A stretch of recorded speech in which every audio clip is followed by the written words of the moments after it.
Hello, welcome back to Japan Seikatsu. I want to do a video today that has been inspired from a question I got in the comment from Kevin.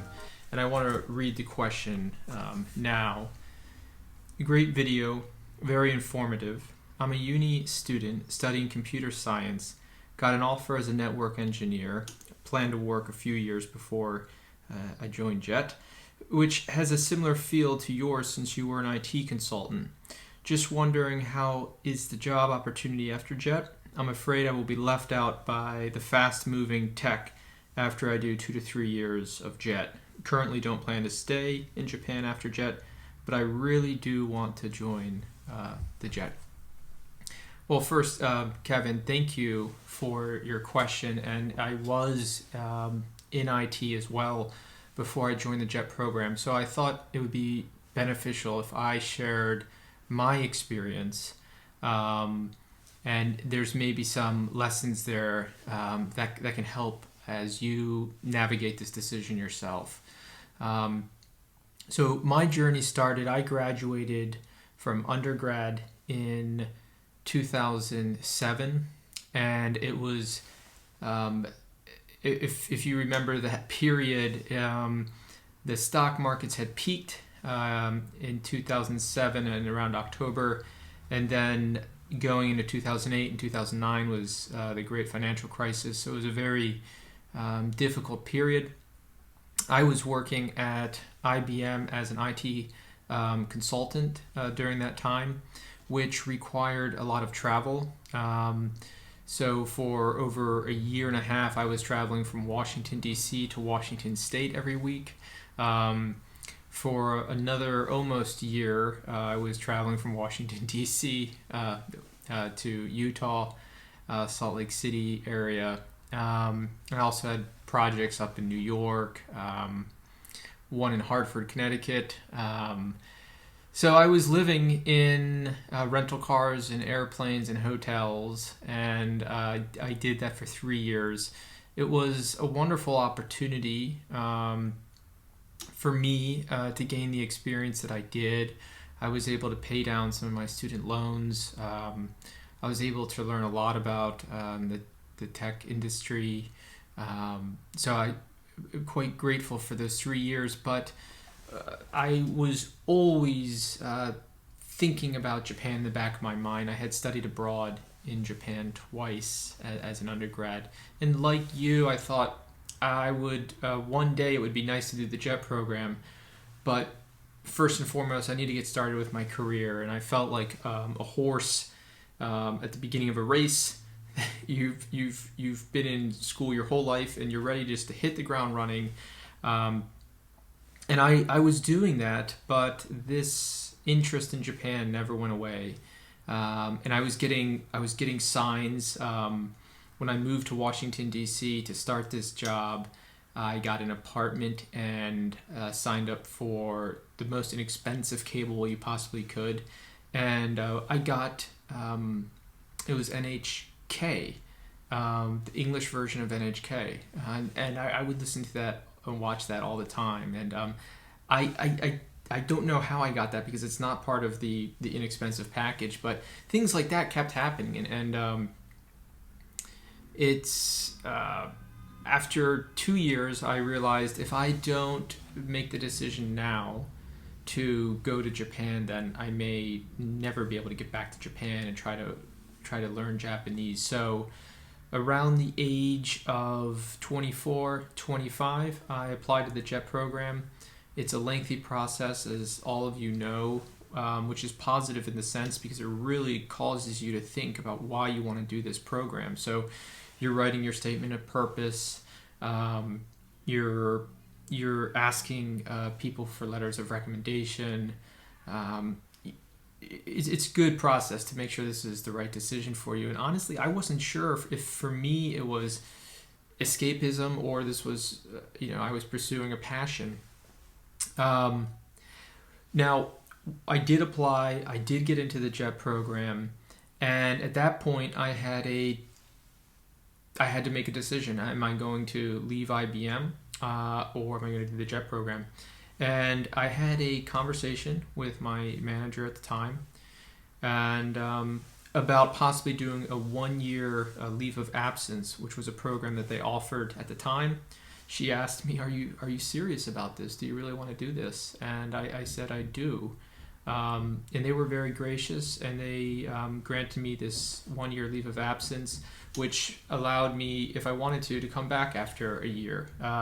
So I went to Japan, and I pretty quickly realized that it wasn't escapism, but I was just felt like I was in the right place at the right time, and I loved the JET program. I loved the village I was in, and my coworkers, and the other Jets. And so I realized I'd made the right decision.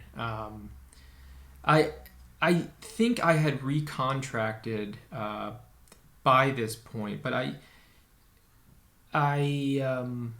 in that first year, it was 2010 in the summer when I went over, and so March 2011 was the 2011 Tohoku earthquake and tsunami, and there was the Fukushima nuclear incident. So it was similar to what's going on now globally. It's it's May 2020 with the coronavirus.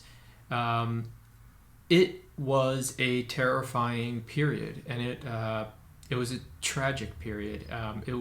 It occurred on the same day as the graduation of my main school. I was in Shikoku, so we were removed from the Tohoku region, which was the worst affected region. But I was watching it live on TV, and you're seeing schools get hit. It's just really, really devastatingly sad event. But what that does, and I think something similar is probably occurring now, is it focuses you on what's most important in life, what really brings you joy in your life, and how do you want to spend your time, because all of our time is limited. And for me, that reaffirmed that I was on the right path, and that I wanted to stay in Japan, continue to do the JET program. I let IBM know, and I resigned, and I continued to do a total of 3 years in the JET program. After that, went to grad school in Japan, and following that, worked, and I still do work for a Japanese company. And for me, it was the skill sets that I picked up along the way, including my time at IBM, including my time in the JET program, when one of those big skill sets was the Japanese language. And then grad school allowed me to be able to do the work that I'm doing today. And if any one of those pieces was missing, I wouldn't be able to do what I do today. So I wrote a few notes here, and I'll summarize them briefly. But my suggestion would be to take your time with the decision. You're in no rush, so do work for a few years, think about it, and see if you still feel as passionate about Japan in 2 years as you do today. Get the IT skills you can now while you're working. If you can get some qualifications, do all of that now. I mean, I would just soak up as much as you can now, so that you have those skill sets on your resume. And while tech world does move quickly, much more important than skills. I think skills win battles, but I think a mindset is what will win the war. So the skills are important, but what's going to be most important for you over the course of your career, which is going to be decades long, is having the right mindset. And going to Japan for 1 or 2 years, or 3 years, or 4 years, or 5 years, or forever, you don't know. if you're viewing, okay, I'm not keeping up on the IT front, maybe not. It depends what you do in your spare time. I had some jet friends that would build programs on their spare time and ended up going into the industry afterwards. But having said that, you're going to be growing in other areas. You're going to be growing in terms of the Japanese language. You're going to be growing in terms of interacting with different cultures. You're going to be growing in terms of your ability to communicate. And this is critically important in the world we live in. We're becoming increasingly connected, and ability to communicate is critical. So I think if you are able to get some of the hard skills over the next few years as an IT engineer, and then pick up some of those softer skills in the JET program, you could be a really powerful combination to a lot of companies if you're able to combine those communicative skills with those hard engineering skills. And also, engineering never goes out of style. You guys have a really a great asset that I think will be in great demand for many years to come. So to conclude, I think you answered your question at the very end of your comment, where you wrote, quote, "But I really do want to join JET." There you go. I think that's your answer. Life is to be enjoyed. Don't give up on the dream. If you want to do JET, do JET. It's a great program. It's a lot of fun. So enjoy this new stage you're embarking on. I wish you the best of luck, and good luck to you in a few years down the road when you apply to the JET program. Okay, well, I hope this is helpful, and I hope this is helpful to others that are maybe pondering the same topic about going to JET after working for a few years. Best of luck to you, Kevin. Best of luck to everybody. Don't forget to click like and subscribe. And if you have any questions related to Japan, working in Japan, learning Japanese, JET program, please ask them in the comments section. This video was inspired by a comment, so let's build the community, and feel free to ask below. Okay, best of luck. Take care, everybody.